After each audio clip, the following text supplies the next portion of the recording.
with your host, Sarah Stevens-Nichols, where conversation plus intention reveals a new reality.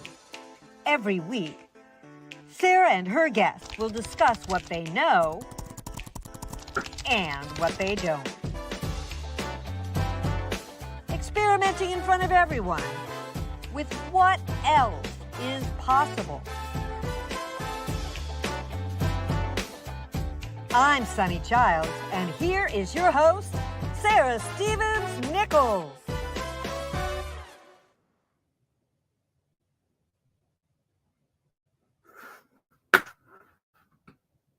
Thank you, Sunny. Oh my gosh, I'm so glad to be here. And in a minute, you'll actually see me. There we are. I'm so glad to be here. Oh God, what a wonderful day. Wednesday, February 26th is. And you know what I'm thinking about this morning and what I wrote in my newsletter today is, what are we waiting for? Do you ever find that you are actually, that you're waiting for rights that you already have and waiting for permission to use them? I know that I have had that happen in my life where I'm kind of not speaking up, even though I'm allowed to speak up. That can be in any context, in my relationship, in the workplace, in any kind of context that you're in. Do you hold yourself back from what you know is true? Do you say what you know is true? Right now, I think there's a lot of people in the country who have free speech rights, freedom of assembly, and the freedom to be, the right to be free from unlawful search and seizure, and are waiting for someone else to tell them what their rights are, or to give them permission, or to tell them what to do.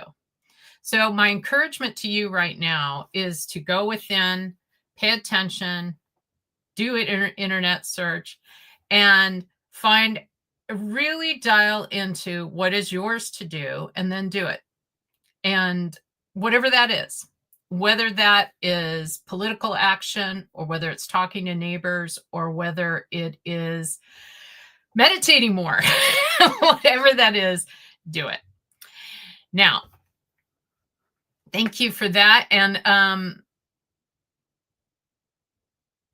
let's just take a moment to do that, actually. So close your eyes and just dial into the infinite part that is living out its perfect life as you, as me, as us. What does that spirit want to do right now as me, as you, as us? What is its joy or delight? Could even be an angry joy. As long as it's in alignment with a vision of a world that works for everyone and nonviolent, let's pay attention to it.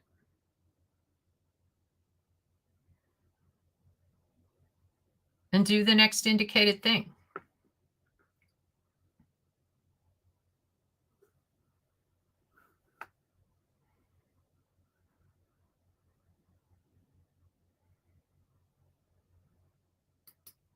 My next guest is a person who is an expert on guiding people to their own purpose, to their own way of being, and what they are here to do in the world. And he wrote his current book. He's written 7, I believe.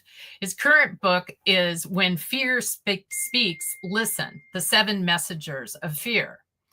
And I believe he wrote this book partly for these times, whether he knew it or not. And so I'm super excited to have Dennis come out here and talk to us about his book and show us what else is possible with that. So welcome, Dennis. Good to see you. I'm glad you're here. Thank you. Good to be with you. Yes, great to be with you. Great to see you, my friend. Thank you. And what do you think? What does your book have anything to offer us right now in this tumultuous moment in the United States? Yeah, of course it does. As you know, I've mentioned before in our conversations, I pressed my publisher at Divorce to get the book out before the elections, because it was scheduled originally to come out later this next spring. Yeah. And I felt that it was very important to get the concept of these ideas out to the people who are experiencing massive fear in the collective mind right now. Collective unconscious is just reeling in fear. And it doesn't have to be that way. No. Well, what advice would you offer people who are in fear? Or what could, if we pick up your book, what might we learn? Read the book, you know? Read the book, but if we do read that, when we do read that book, what will we learn about how to deal with fear? Well, that's a good question. Fear is the great, the bugaboo behind so many issues that we've got in our lives. And fear is, all fear is attached to a concern of loss of something. So when you're experiencing fear, if you can just ask yourself, what's my concern or attachment to loss in this moment, it'll guide you to what you need to address.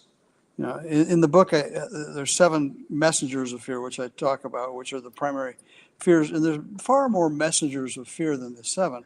But these are the ones that spoke to me. So those are the ones I put up in the book. I think are probably most related to most people. Each fear that we experience has relatives or descendants who represent different aspects of that same fear. For example, anger is the first fear on the list. Anger is a fear of loss of control of something. And the descendants are rage and resentment.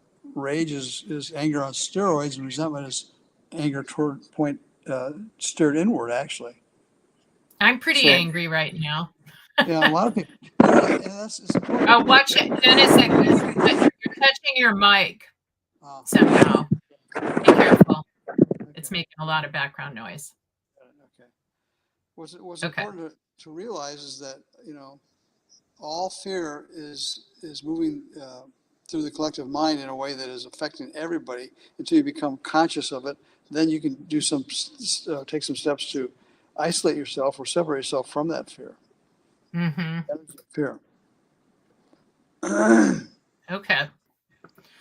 Well, I know that a lot of people right now are angry, afraid, grieving, sad.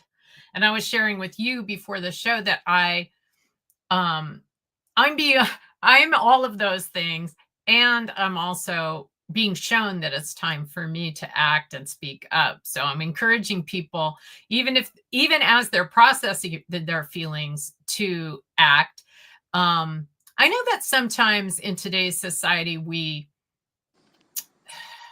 talk a lot about, feel your feelings and don't rush to action, but this might be one of those times when we want to act a little quicker and still feel our feelings. I don't know what you think about that. You might want to consider changing the term from feel your feelings to experience your feelings. Because you said feelings like taste buds. You can't taste your taste buds, but they're there. You can't feel your feelings, but you can experience your feelings by becoming consciously aware of them, that you're having them, and then open up to experiencing them, exploring them.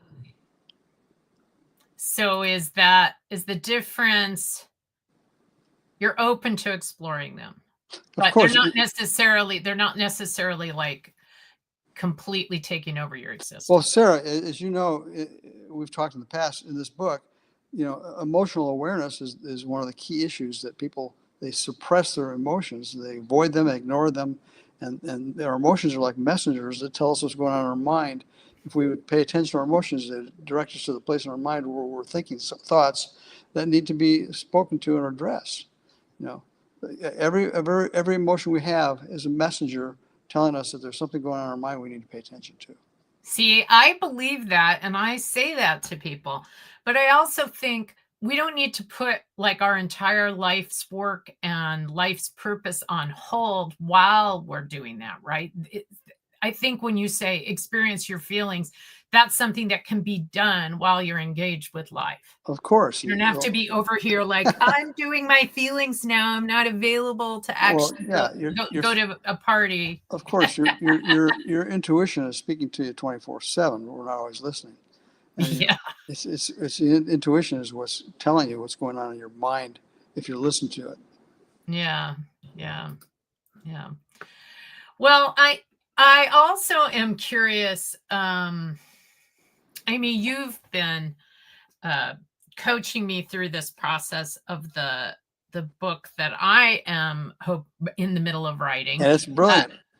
Thank you. How to Know What You Know. And so I was wondering, how do you know what you know? How do you, Dennis Merritt Jones, author of 7 books, dial into your own inner wisdom? What do you use? Self-awareness. Again, our intuition is, in the animal kingdom, intuition is instinct. It's God's gift to all living creatures that help it survive, not only survive, but to thrive and move forward with their lives if we're willing to listen to the instinct rather than pull away from it, to follow its guidance. In the human level, instinct is called intuition. It's the voice of infinite intelligence within us, trying to get us to the next point of action where we're not just surviving, we're thriving. Well, okay, so I believe we all have intuition, but what we about, all do. Yeah, so we all have intuition, but how do you personally like know the difference between sort of what the Buddhists call the monkey mind, worry, doubt, fear, and something that's really an intuitive thought? Like, how do you make that distinction for yourself? I go within, I shut my eyes, I breathe, and I ask myself the question, which is, where am I right now? What's going on between my mind and my heart that I need to hear, that I need to because my mind is always trying to communicate with me if I'm willing to, but it sends messages through the heart. I don't know if that makes sense, but when we're intuitive, we receive the imprint that we need in the moment if we're willing to hear it. And the problem is that the difference between instinct and intuition is animals who have instinct, they can't ignore it. Their instinct guides them for survival. Intuition pops up, and we get this voice that says you need to do this, and then we challenge it. Our egos get in the way. Well, maybe not. So it's about developing the skill set to listen to the guidance that's coming from within, and not second guess it. And that's the problem. Most of us second guess our guidance. Oh, I do. I'm guilty of that. Right. So the difference between instinct and intuition. Yeah, I think that's the thing that when I talk to people, especially a lot of women who ask me, how do I know what's mine to do? How do I know what's intuition? They get really tripped up on that. Just how to tell the difference. Because I think part of what, and since you're an expert on fear and the author of When Fear Speaks, Listen, this is kind of an interesting question, right? Because fear is sort of instinctive, isn't it? And so that's not necessarily intuition, but it can guide us to our intuition, can't it? Or do you see them as the same? Well, I think that fear is, we can experience fear without having intuition, but fear is one of those questions we have to ask ourselves all the time. What is behind the fear? What's the concern of loss? Whether it's real, rational, or stupid or irrational. There's certain things that we fear that, I fear jumping out of an airplane. That's a rational fear, because if I jump out of an airplane without a parachute, it's all done, right? It's over. However, the fear of maybe doing something in my daily life that I have to stop and think about, crossing the street. Do I want to wait till the bus goes by before I cross the street? Yes, I do. Why? Because there's a place within me that wants me to survive, to thrive, and to to have a good life. But Yeah. I have to listen to it. And it says, don't step in front of the bus. So I don't. That's a silly, Right. very silly metaphor, but perhaps it's what we need to relate with. Well, no, it makes sense to me. But the thing that I always come back to with fear is that part of fear, I think that one of the reasons we're successful, correct me if you have other thoughts, because you're the expert on this, but one of the reasons I think we're a successful species is that we have the ability to remember something bad that happened to us and to not do it again. Right. And so way back when, it would have been, there were saber-toothed tigers over here. And then last time we went to this area, there were saber-toothed tigers and we lost half our tribe. So we're not going to go to that area. We're going to go a different route to get to that's wisdom. Wisdom is simply a collection of past experiences brought to this present moment and applied in a way that alters our future. Right. But what's the difference between wisdom and trauma, right? Because right now we have a whole trauma is everyone's favorite word, right? And there are lots of people who experience terrible things that they don't want to re-experience. Yeah. But, we can have those moments where we're completely like right here in this room, I'm safe, right? No one is trying to kill me with a knife. There is nothing knocking down my house, but I could be very afraid anyway. Self-awareness. Ask yourself if what I'm fearing this morning is rational. Is it rational, or is it rational? And more than that, is there anything I can do about it in this moment? That's the key right there. If we can't do something about it, then stop worrying about it. I know that's a huge ask, but it's true. We obsess about things we have no control over. So one of the first questions we have to ask ourselves is this fear that I'm having, is it something I can control in my own life? If I can, then I need to act on it. Realization of the application is hallucination. We have to be able to take the guidance and apply it in a way that is real in an applicable time. And that requires, again, wisdom is something that I think hovers over our fears. Wisdom, again, is based on past experiences. And if our wisdom is guiding us to do something different, then we need to listen to it because it knows what it's talking about, assuming that it's a rational information rather than irrational information. Does that make sense? Yes. And thank you for reminding me of inspiration without application is hallucination. Yeah. I love that one. It is so true, though. We get divine ahas all the time. Oh, yeah, I love that idea. I'm going to do that. And yet, and this is one of the things I run into with some of my mentoring clients is that they say, I think I'll do that. Or, that sounds like something I really should do. And I'm still waiting 2 months, 3 months later. They haven't initiated any action with it. Talk is cheap. It's the action we put with it, the wheels we put under our intentions that make it happen. Realization is an idea. Application is how you apply it to your life. Yeah. There's a gap there for many people. Yes. I tend to be the other way around, like applying before I've even really thought through. I really like to be in action. Very uncomfortable. And that's sometimes, Sarah, sometimes that's the problem is we act before we think. Yeah. We act before we respond. There's a difference between responding and reacting. Reaction is fear-driven, I think. Responding is receiving the information, processing it, and then taking the action, the appropriate action. Love that. Love that. Well, this is the Conscious Reality Show you're on. So that means that what we're about here is how we can work with consciousness to create our reality. So do you think that the reality that many of us are experiencing and reacting or having feelings from is the only reality? And if not, how do we change our reality? Well, that's a loaded question. Consciousness. I love loaded questions. Yeah, you do. I know that. Consciousness is a tricky thing because it's the sum total. Our individual consciousness is the sum total of everything we've ever believed from the moment we were born to this moment in time that we've been taught or believe to be the truth about ourselves. That establishes consciousness. And of course, our consciousness is relative to our experience too. So, Yeah. and there's a collective consciousness, which is like consciousness soup.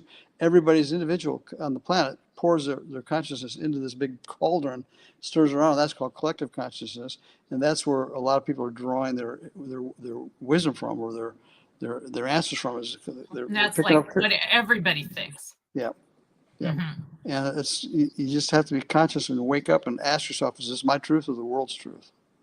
If you apply these to what appears to be the United States descent into autocracy right now, Yeah. what would you how would you do you believe that this is the reality? How do we change this reality? Well, let's talk about the relative and the absolute, Okay. because that's where we're at, really. The relative is happening now. It is what it is. You can't deny it. You can know a higher truth about it. The absolute is where everything that's unformed is already existing as potential in mind, right, in our consciousness. So it's a matter of transcending the appearance, not giving, there's so many examples. Mine is blank at the moment, but there's so many examples about not paying attention to the effect, but go back to cause and deal with the problem at the level of cause rather than the effect. And that's not what we're doing right now, collectively. People We're are reacting. dealing at the level of effect. Yes. What would it mean to deal with it at the level of cause? Well, you'd have an entirely different reality to operate from. If you're dealing Would with that be cause, all of us just meditating and praying and not taking any that's action? where it starts. Yeah, Ernest Holmes said it best. He said, treat, and move your feet.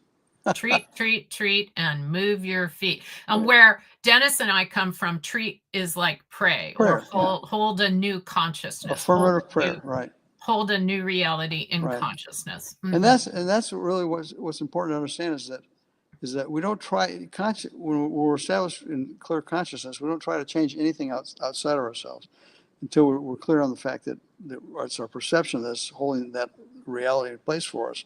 We have to do the inner work and then be guided to the outer work. Yeah. I think that's one of the reasons that I talked about, what did I talk about? About what rights do we have and what do we want and what are we waiting for? Because I think there's a way in which we can be in this time feeling like we don't have a voice or have what we have. And so that can be known in consciousness too, right? Yep. That this is all here. This is here even in countries where there has been, like the founders of this country, right? When they declared that we each had rights to free speech and to freedom of assembly, it wasn't true that they were seeing that in their reality, right? That wasn't what they were seeing. They were declaring that in consciousness. It's a higher truth. They're declaring a higher truth, and they ascended to it. Right, and which means that that's the truth regardless. It's the truth regardless of whether other external forces are behaving as if we have rights. Right. Yeah, and we have not experienced, thank God, in my lifetime, or at least in my as a white privileged woman in America, I haven't experienced not having a feeling like I had a right to speak or to assemble. Well, I think people hold back on speaking and showing up, in a proactive voice. Right. One of the seven messengers of fear in the book is shame. Mm. And I think shame wraps itself around people in so many ways that they don't feel worthy of being heard. They hold an opinion of themselves that they have nothing worthy to say, which is what shame is. Shame is a lack of self-appreciation, self-love. Let's clarify the difference between shame and guilt. So people are really not clear on the difference. Guilt is a feeling you've made a mistake, right? Shame is a feeling you are a mistake. That's a profound difference. And when we're living from a consciousness of I'm a mistake. It means I'm not enough. How can I ever create or do anything or act in a way that shows that I am enough? That belief system has to change first. That's Yes. And I think that that's and you're saying that can get in the way of us using the voice that we have in the innate inherent rights that we have. yeah. I think a lot of people are fearful of saying what they're thinking and feeling because it would be rejected. Yeah, My who am God, I? Who what a am I to horrible, say that? yeah, Yeah. what a horrible thing to have our opinions. Hey, you know what? If you want to experience rejection, become an author. That's my plan. Oh man, I'll tell you what, the first time you read a negative review on Amazon of your books, you're going to be crushed. And yet, that's one person's opinion, or maybe it's 20 people's opinion. Um, you can't let other people's opinions of what is the truth for them just define you and your truth. Well, actually, that's one of the reasons I'm crazy. I know you know I'm crazy, and I know I've told you about how I'm crazy about access consciousness stuff, because they believe and teach that every judgment or perceived judgment that we receive from the universe is a gift to us. And actually, if we're able to lower our barriers and let it come towards us and move through us, we will be wealthy. Operative word, if If we're willing. And Yes. when those feelings show up, the anxiety screen goes up and it filters everything out. We just don't, we pretend it's not there. I Rather think than, yeah, exactly. We pretend it's not there, or we're really focused on it. yeah, Like all those judgments all around us. Yep. I think it's one of the hardest things. I think it's one of the main things that keeps people from, say, being a minister, being a politician, being an author, being in the public eye at all, is that if you're going to be out there, you're going to attract judgment, is going to feel like you're being judged. Trust me, you are. Yeah. And that's when you have to know that, after you've written a number of books, you realize that what I put in those books was my truth, not necessarily the world's truth. And so as people read my truth, I invite them to see if it resonates with them and their truth. And if it does, so own it. If it doesn't, let it go. And that's, I think, a challenge of a lot of people is they're not clear on how to discern their own truth. Yes. Which is what your book is. Which is what your book is about. Yeah. That is what my book is about. Yep. All right. Well, let's go to our station identification, and you'll have a few minutes to be off stage right in that time. Okay. Cool. And I'll bring you back when you're back in your seat. Okay. All right. So here we go.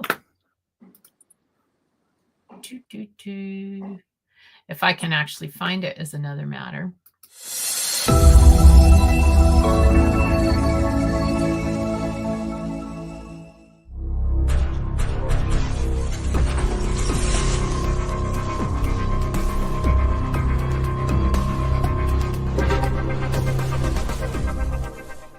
New Thought Media Network. We are a global broadcast network of positive music, media, and entertainment, inspiring humanity's evolution along the journey of enlightenment and creating a world of love, peace, empowerment, and prosperity for all. New Thought Media Network. Positively inspiring. On behalf of everyone at New Thought Media Network, thank you for being a member of our virtual family. Your financial contributions help share the New Thought message with people from around the world. Please visit and contribute at www.ntmedia.org/donate. New Thought Media Network. Come be you. And please like, share, and subscribe. Until next time, peace and blessings.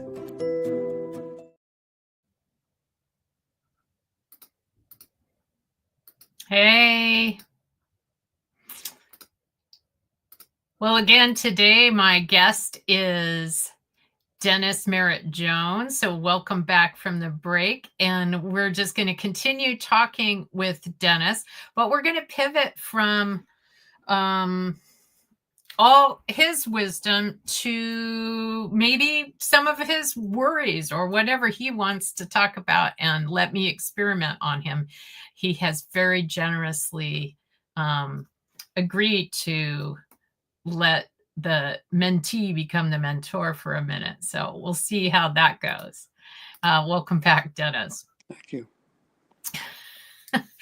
So, actually that made me wonder, let's do something around judgment right now. Okay.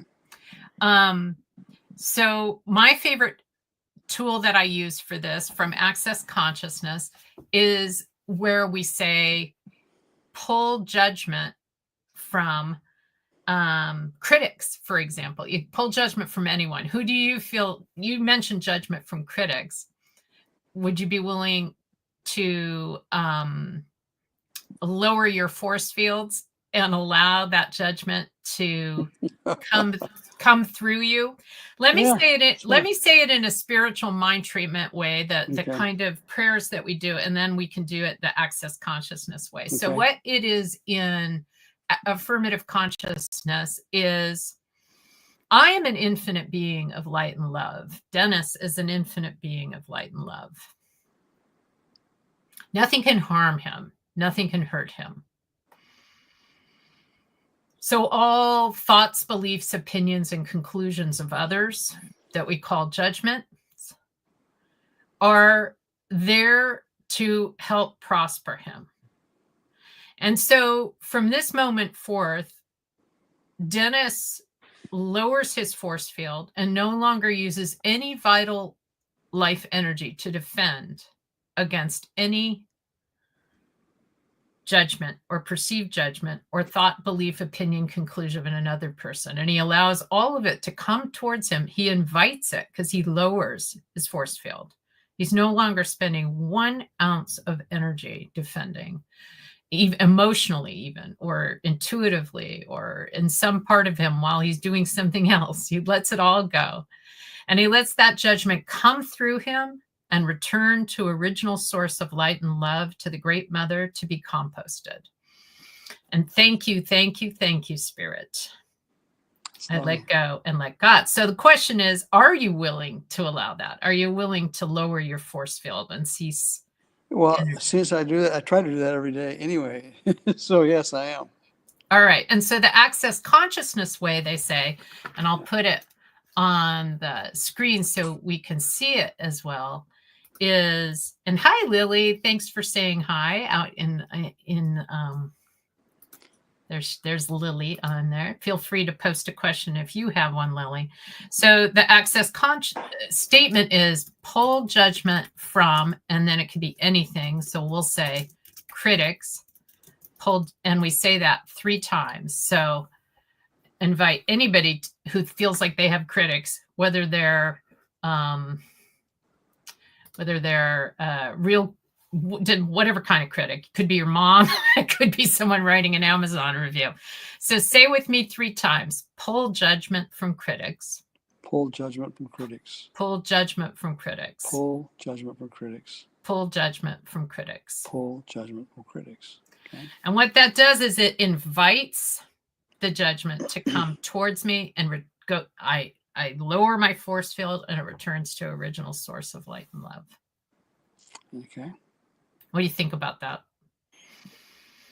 I think if you're in a place of consciousness where you understand that what you're talking about is perfect. But I think a lot of people are not clear on the concepts you're using. So I'm not sure if they're ready for it or not. Well, that's the interesting thing about the pull judgment phrase, is it will work regardless of where you are in consciousness if you say it. Whether someone's willing to say it is another thing. Here's why somebody might be willing. Let me put it this way. I had a board when I was a full-time minister, and this is a great tool for anybody who's a minister, executive director, a leader of an organization, a politician, a teacher, anyone who has a lot of eyes on them in some way, right? Which is a lot of different jobs have eyes on you, right? Mm-hmm. Or if you're the president of the United States, I think actually part of the weird thing about the about our current president is that he actually thrives on judgment. He actually does let it be his energy for it. He gets energy for it. Yeah. Gets energy from it. And the rest of us push against judgment. And so he, in a weird way, he's actually an example of how you can do anything if you're willing to allow judgment of you. And what happens is that the fear behind it consumes you, because that's what judgment is: superiority, inferiority, and hate. That's what it is. Yeah. We're crashing towards other people, and you know, sometimes the greatest critics we have are ourselves. Yeah. Totally, absolutely. So the question is, where do we begin to become aware that we're self-critical, and to diffuse that? Maybe that's a question I'd ask you. Oh, that's something I work on all the time, and it doesn't always require work. So both of these things are true at the same time. Like, right, I am aware that I am my own harshest critic, and the world is a mirror of that criticism, and that I remember Reverend Georgia Prescott, who founded the center that I hang out at now, Center for Spiritual Awareness in West Sacramento, California. She would always say that there were judgments and criticisms that people, and I'll put up Lily's comment, judgment is superiority, inferiority, hate, from Dennis. Thank you so much, Lily.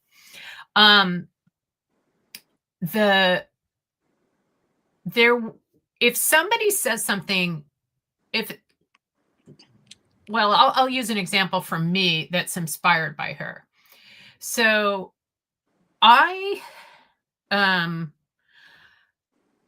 if somebody says to me, you're being too much, that actually really gets to me, because I do judge myself for being too much. But if somebody says to me, your eyes are too blue, that's not going to get to me. I love my blue eyes. I don't have a judgment. I have a slightly positive judgment about them. I'm never going to take it personally, right? So it is a lot of what I sting at when somebody else does it is if it reflects a judgment that I have of myself, then I'm much more likely to take it personally. Yeah. However, I wanted to tell you this little story. So when I was the director of an organization, there was a member of the board who all of a sudden quit, and without any warning, and said that they were quitting because of some of me, and they couldn't work with me anymore. And they wouldn't tell me why they were quitting. And they kept sending me messages on various platforms, email, social media, text, with subject lines like, your problem is, right? And telling me this. And they even dropped off packages at my house of things they thought I should read in order to stop having the problem I have. And it would say, maybe this will solve your problem. And they were one of the wealthiest people that were on my board, but they were donating the least amount of money of anyone on my board. So someone told me about this pull judgment from thing, right? Pull judgment from, and I'll call this person Gloria. Pull judgment. So they told me about this. So I said, pull judgment from Gloria, pull judgment from Gloria, pull judgment from Gloria, the very specific name of the person, which is not that person's name. And from that moment on, all the communication stopped. All the little emails and texts and messages, it did not happen. And then 2 weeks later, that person sent a large check with many zeros on it, donating to that institution, and a note saying, thank you for all you do. That is the kind of thing that has happened to me, whether I understand it or not, when I use the pull judgment tool. So that's why I love this judgment tool. When I was taught it from Access Consciousness, they said you will get $1,000 more income a year for every judgment you pull. So now I'm really excited when someone judges me. So I when you do say it. poll judgment, you're talking about other people's judgment of you, or Yes, your own it judgment? means if you were to write it a different way, it means other people's judgment. And what it really means is invite judgment. Got it. Right. And that's why I bring up our president. He invites judgment. He Thrives on it. he Yeah. dares you not to judge him. Mhm. He does everything, and he is clear about every single thing he does. That is one, I'm a convicted felon, and I'm going to be your president. And I am your president. So I do actually, this is a very controversial statement amongst everyone I know, but I actually do derive quite a lot of inspiration from our current president, because he proves that there is literally nothing that can't be done. And he proves that there are no disqualifying elements to achievement, that everything is in our head. Like if we think, oh, I can't be president because I'm a convicted felon and I'm a sexual harasser and I'm, a terrible father. No, all of those things apparently are not disqualifying, which means any of us can do anything. Well, I think judgment has, a lot of tentacles on it. And one of which you've described, I think, is accurate. I think, and the work we've done together, I assure you the judgment, in my opinion, is laced with, you need to clarify the difference between judgment and discernment. You can even say spiritual discernment, which judgment is laced with opinions and emotions around it, where discernment is observation without opinions, because it comes from a higher place. Yes. So when we pull judgment from others, are we actually allowing them to, are we hearing what they have to say, or are we transcending their judgment by going to discernment and not judging, they're judging us? More the latter. We're just allowing it. We're allowing somebody has a judgment. More of it is that I'm no longer using any of my vital force to defend against it, right? I'm like, nevertheless, I'm going to do the next indicated thing. Thank you for sharing, nevertheless, which I say to my brain and I say to my perceived critics who may not even know they're my critics. Right. My friend, past friend, Terry Cole Whitaker used to say, what you think of me is none of my business. She had a book called that. Great example of transcending somebody else's judgment, hearing what they have to say, but not giving it power. Not giving it power and not using any of our life's force. So you, how are you physically? Anything you care to share with me? As you know, I just I'm recovering from rotator cuff surgery 3 weeks ago, and it's excruciating pain. I've done it. I did my right shoulder 4 years ago, and I forgot how much pain it evoked, and the not just pain, but it's inconvenient, because you have to wear this splint shoulder sling strapped to your waist for 6 weeks, sleeping in it too. Sitting up too. It's not an easy process to do. So that's probably the pain that is most predominant in my physical body is my shoulder right now, and it's in the process of healing. And the interesting thing is, in the process of having my left shoulder in a sling for the last 4 weeks, I've been overusing my right arm, and now my right shoulder is starting to express this dissatisfaction for being overused. So, yeah, it's physical pain, for me. So,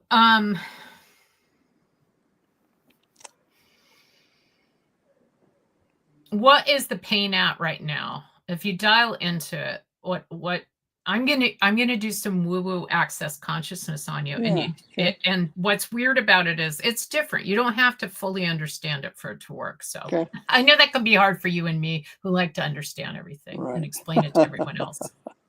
So you're talking about my physical pain level? Yeah, your physical pain level. If I'm sitting perfectly still, it's pretty low. It's 2.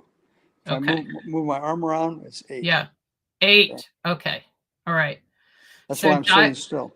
Yeah. So without experiencing the pain right now, I just remember a little bit what that is, that 8.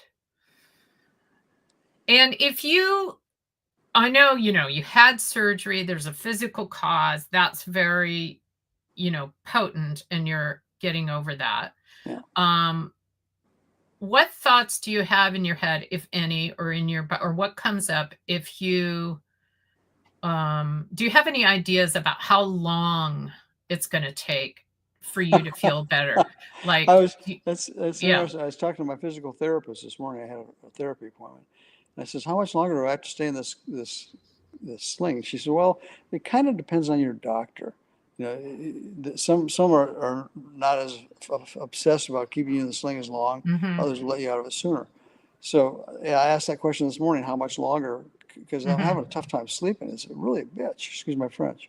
To keep the sling on, you mean? At night, yeah. Yeah. And you can't lay down. You got to sit up in a recliner to sleep. So it's a challenge in that regard. And yeah, I'm really ready to let that go because I'm not getting enough sleep.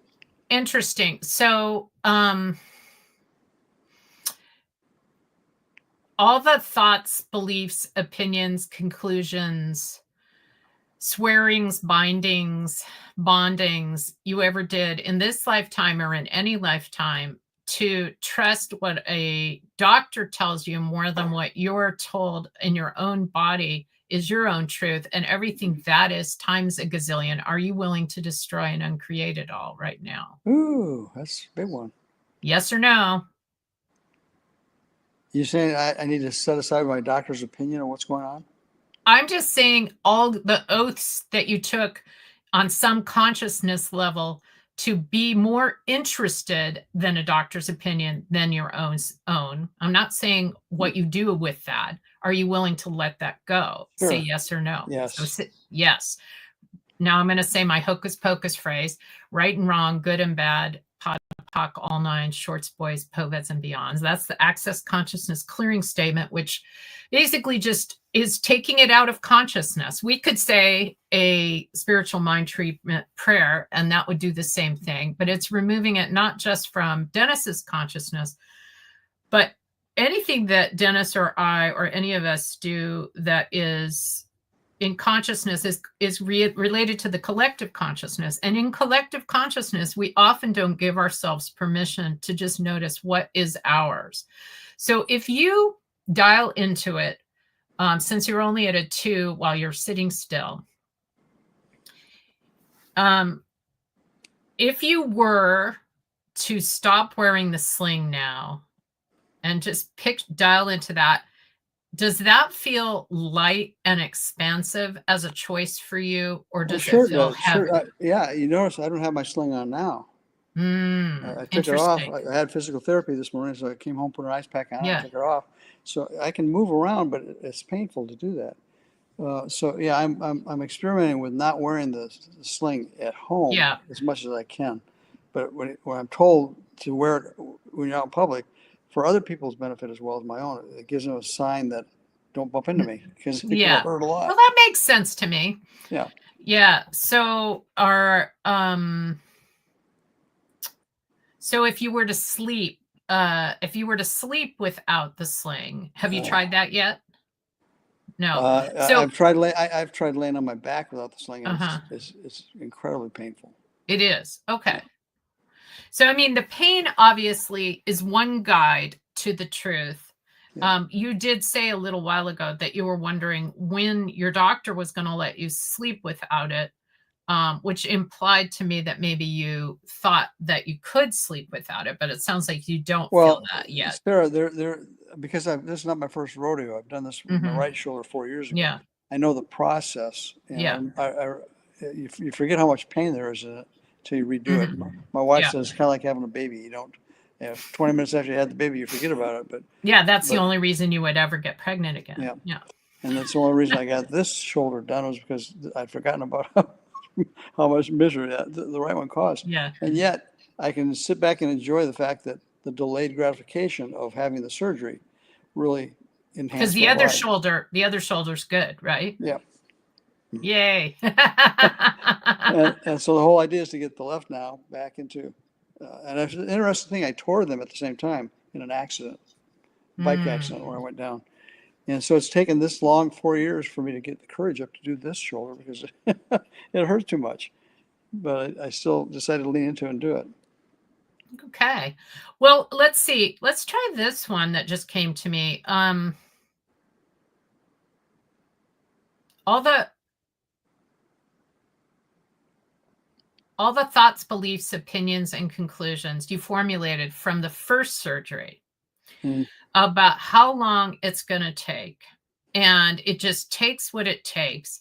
And it is really, really painful until it's not. And there's nothing I can do about it. And I just have to wait. And this sucks. And everything that is times a gazillion. Are you willing to destroy and uncreate? Yeah. I'm thinking about, when you say what things I can do, what things I can do to mitigate the problems, therapy, ice. Just say yes or no for now. Yes. Okay. Yes. Okay. Right and wrong, good, bad, pod, poc, all nine, shorts, boys, povens, and beyonds. I'm just talking about at the level of consciousness. You know how we have a human experience. We were talking about this earlier with regard to your book, When Fear Speaks. Listen. And you know how when you have a human experience, especially a physical experience, especially when it's I would think, especially when it's the exact same body, well, not the exact same body part, but the mirror body part of the other body part, we can have a tendency to think it has to be the exact same way, which can be good and bad, right? We know, oh, that worked, so this will work too, right? And so that's fantastic in consciousness. Like, I believe will work, and so it will work.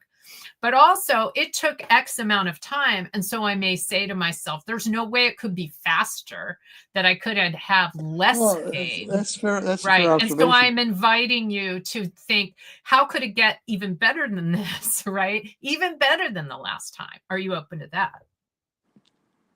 Sure. Yeah. But I also, here's the big but, okay? But I also know that the idea of the pain involved with this type of surgery is collective consciousness.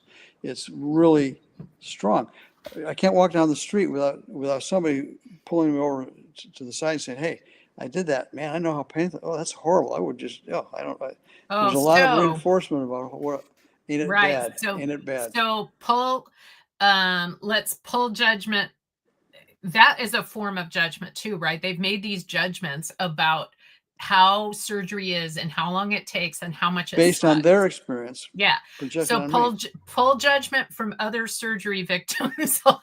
Pull judgment from other surgery victims. Pull judgment from other surgery victims. I got to tell you, Sarah, it's interesting because I find myself joining in with them, reinforcing the story. Sure. Well, it's so bad it hurts, I totally get that. So, but are you willing, my favorite prayer is, what else is possible? Right. So say that too. What else is possible? Okay, cool.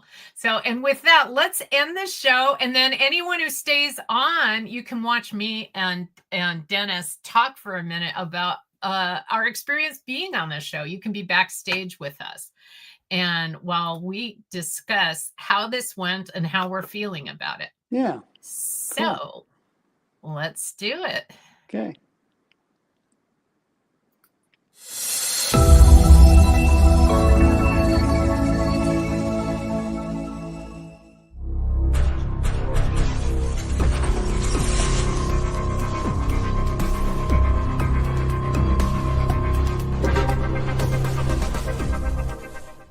New Thought Media Network. We are a global broadcast network of positive music, media, and entertainment, inspiring humanity's evolution along the journey of enlightenment and creating a world of love, peace, empowerment, and prosperity for all. New Thought Media Network. Positively inspiring.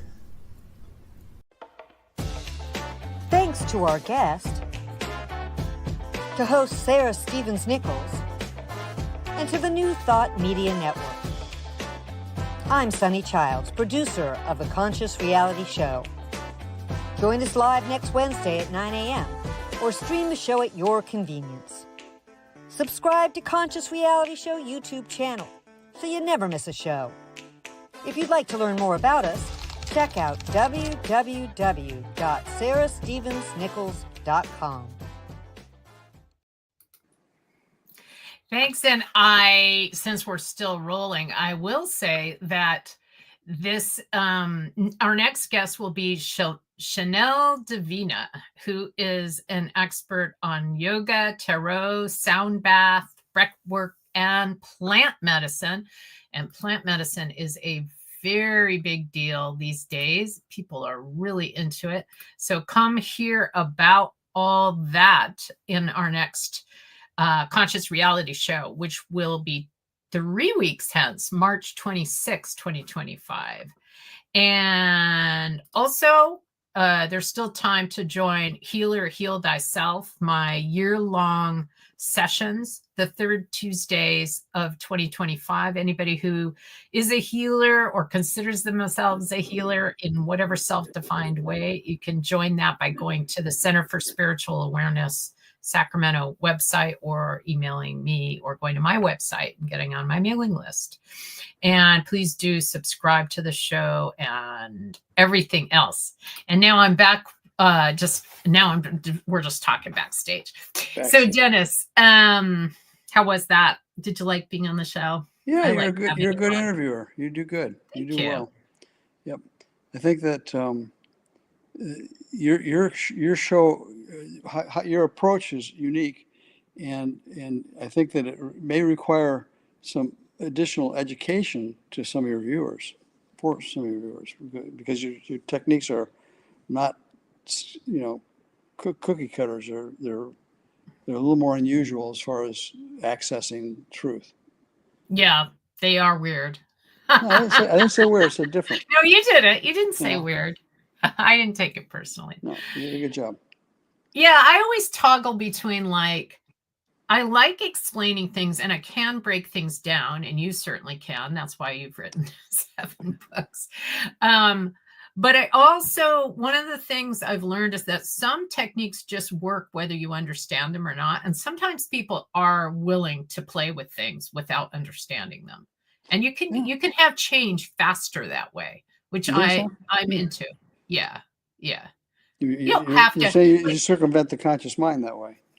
Yeah. The processing. Well, it's partly that, and it's partly just that it isn't all about the conscious mind, right? There's just, in Science of Mind, and I think it may be partly a transition from a 20th century mindset to a 21st century mindset. Yeah. In Science of Mind that you and I have been steeped in, we take so many freaking classes before we start doing anything, right? And it's like, you're not really learning how. You do some praying in foundations or beyond belief, beyond limits, but you're listening to people pray the whole time. But you're not praying until you've learned, you've read Ernest Holmes, and you've done this and done this and done this. And actually, there's no reason we couldn't be praying out of the gate, right? And that's interesting. And we don't. And there's no reason we actually have to understand it in order to have it work. That's true. When I first founded my church, 1985, a long time ago, I was teaching. I had huge classes where I taught conscious prayer, spiritual mind treatment, and meditation. And what I made it clear with people is that you could pray before you really understand what you're doing, as long as you can embody it. The words don't heal; it's the feeling and the emotions behind the words that heal. Right. As long as you can sublimate your energy into the feeling about the words, you don't have to really understand what the words are as far as whether they're scientific or beyond your understanding. If you understand the vibe, the energy behind it, that's all you need. Yeah. And in Access Consciousness, I think they would say the same thing, except they probably wouldn't say understand the energy. They would just say feel it. And they would also say that the words actually work. And that's been my experience. Like with this pull judgment thing, if people just say it, it will work. They don't have to know. They don't have to have any idea. So I'm like, I pull judgment. I literally am worth something like $2 million more than I was when I first started pulling judgment. Wow. So That's a testimony itself. yeah. Good testimony. Good. Yeah. All right. Well, let me end the live stream, and then anything you don't want to see there, you can. And Okay. here we go.